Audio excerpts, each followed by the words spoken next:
Coming up on 5 Minute News. Another Trump lawyer pleads guilty for trying to overturn the election. Tom Emmer withdraws hours after winning Speaker nomination. And Michael Cohen testifies against his former employer.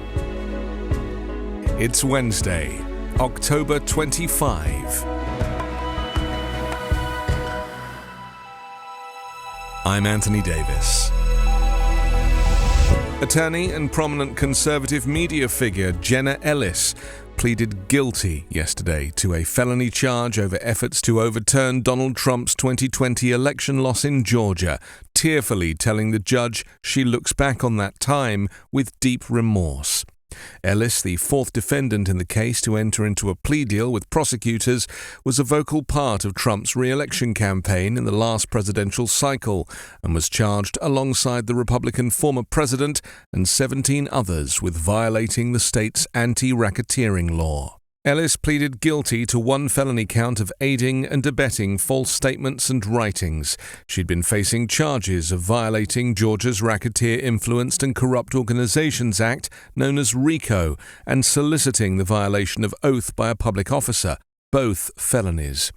She rose to speak after pleading guilty, fighting back tears as she said she would not have represented Trump after the 2020 election if she knew then what she knows now, claiming that she relied on lawyers with much more experience than her and failed to verify the things they told her. The guilty plea from Ellis comes just days after two other defendants, fellow attorneys Sidney Powell and Kenneth Cheeseborough, entered guilty pleas.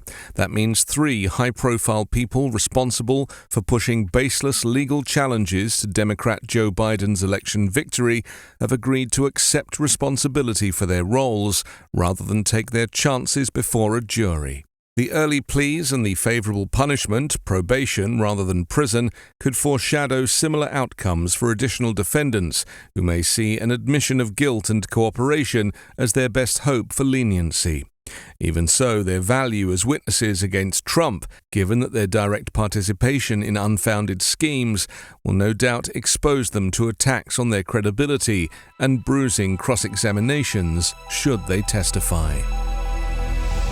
Republican Representative Tom Emmer abruptly abandoned his bid to become House Speaker on Tuesday, withdrawing within hours of winning the internal party nomination after disgraced former President Donald Trump objected and far-right Christian nationalists in Congress refused to support him for the gavel. Emmer becomes the third House Republican to fall short in what has become an almost absurd cycle of political infighting since Kevin McCarthy's ouster as GOP factions jockey for power.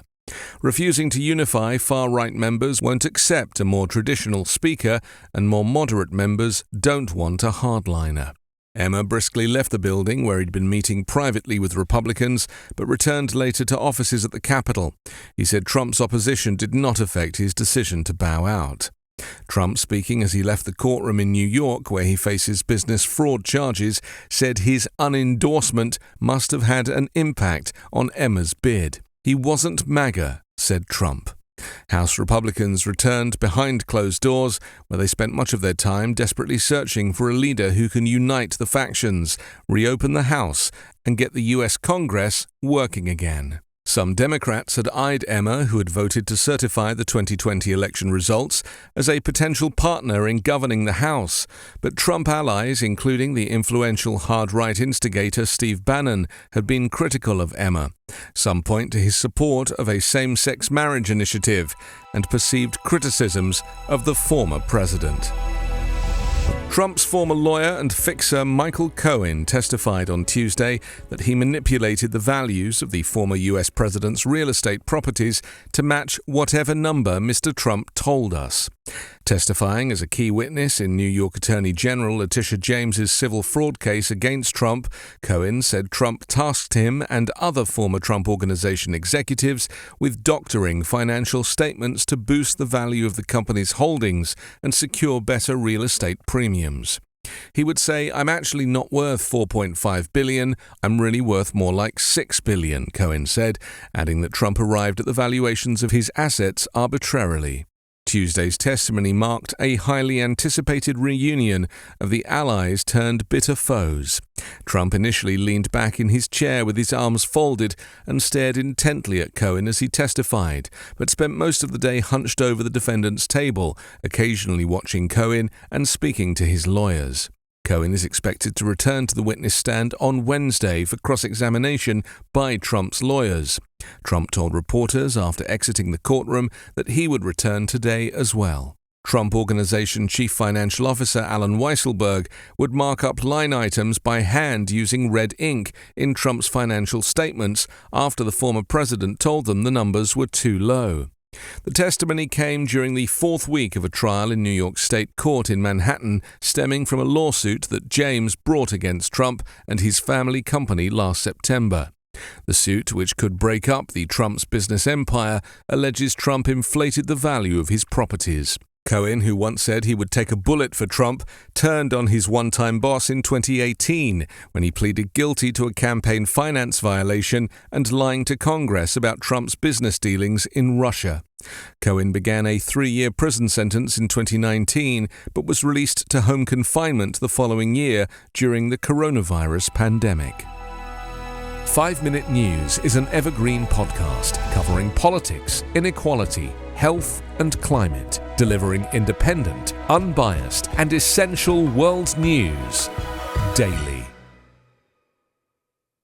A crazy schedule can make it easy to fall back into your dinnertime recipe rut. Keep mealtime exciting with over 40 recipes to choose from every week, so there's always something delicious to discover with HelloFresh. With HelloFresh, you get farm-fresh, pre-portioned ingredients and seasonal recipes delivered right to your doorstep. Skip trips to the grocery store and count on HelloFresh to make home cooking easy, fun, and affordable. That's why it's America's #1 meal kit. With so many in-season ingredients, you'll taste all the freshness of fall in every bite of HelloFresh's chef-crafted recipes. Produce travels from the farm to your door for peak ripeness you can taste. We all know HelloFresh takes the hassle out of mealtime, but did you know it can also save you money? HelloFresh is cheaper than grocery shopping and 25% less expensive than takeout. That means less stress in your day and more money back in your pocket. HelloFresh makes cooking so easy and fast. It's something that I really need in my life and really look forward to. Go to hellofresh.com/55minute and use code 55minute for 50% off plus free shipping. That's hellofresh.com/55minute and use code 55minute for 50% off plus free shipping. HelloFresh, America's #1 meal kit.